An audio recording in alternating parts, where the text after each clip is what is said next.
referring to 5.5.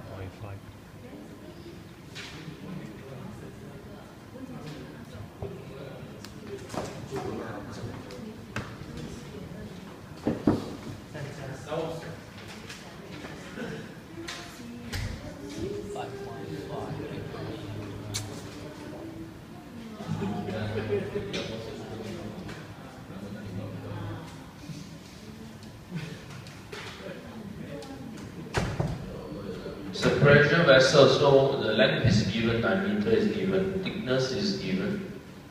So the pressure is given. So once again, you have to prove that this is a thin wall. So in order, how do you do that? When the T over D is less than 5%, so radial stress will be 0 because it's a thin wall. Okay, so we should be able to find the principal stresses using the formula. In this case, the vessel has no external force, so the longitudinal stress is just only half of the hook stress, so which is the PD over 4T. So the hook stress is PD over 2T, longitudinal stress will be PD over 4T, which is also half of hook stress. So that's how you get the 51. Radial stress is 0, so those are the principal stresses. And they ask you to sketch the stress plate. So by right you should have 3 circles there. Instead of 1, the 3 points with 2 internal circle and 1 outer circle. Okay? And they ask you for safety factor based on Trasca-U criteria. So Trasca-U criteria basically is referring to tau max equals to U stress over 2N. U stress is given, so what is the tau max? Tau max is actually your stress L, or hook stress divided by 2. That's your tau max. Okay.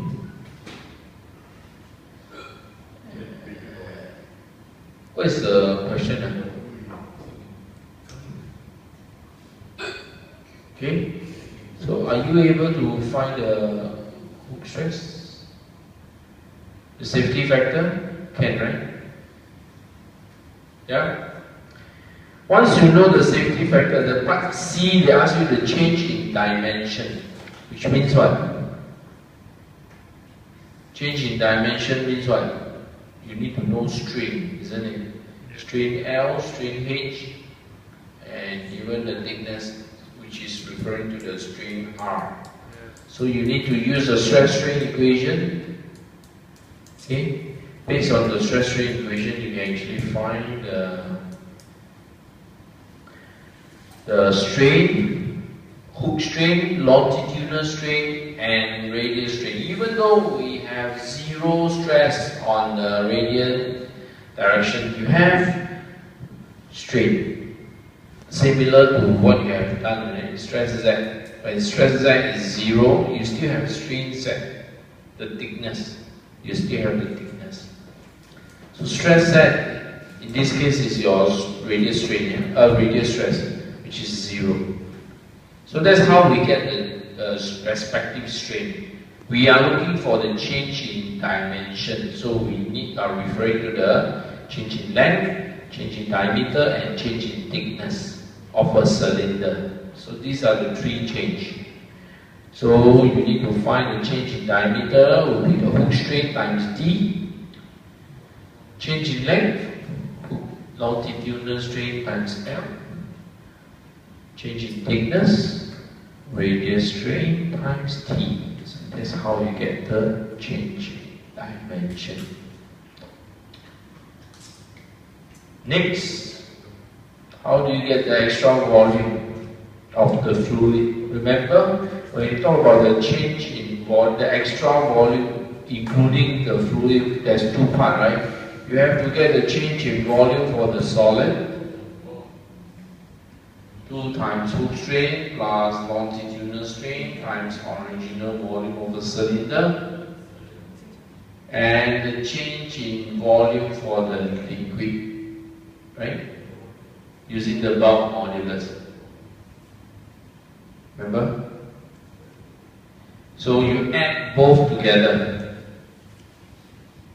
Okay? PK, sorry. Not KP.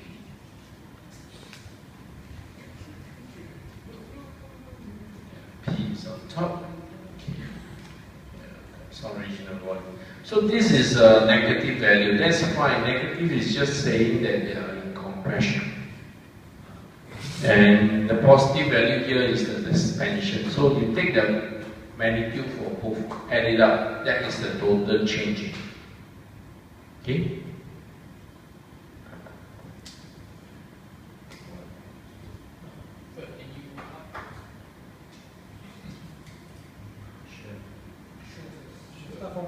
Sure, nothing for you.